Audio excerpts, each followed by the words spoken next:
12 নম্বর নিঃসঙ্গতা একাকী। এমন অনেক মানুষ আছে যারা সামাজিকভাবে মানুষের সাথে মিশতে পারে না।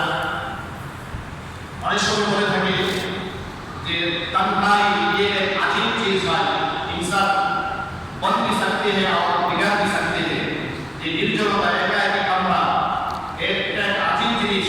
এখানে চাইলে মানুষ নিজের জীবন গঠন করতে পারে, আবার চাইলে সে বিগড়েও যেতে পারে, সে নষ্ট হয়ে যেতে পারে। একা একটা কামরায় যদি কোনো মানুষ থাকে, তাহলে যারা সময়ের মূল্য বোঝেন, যাদের ধর্মীয় অনুভূতি আছে, যাদের জ্ঞানের পিপাসা আছে, এই নির্জনতাকে তারা জ্ঞান সাধনার কাজে ব্যয় করে থাকেন। এই জন্য ইনসান বন भी सकते हैं और बिगड़ भी सकते हैं।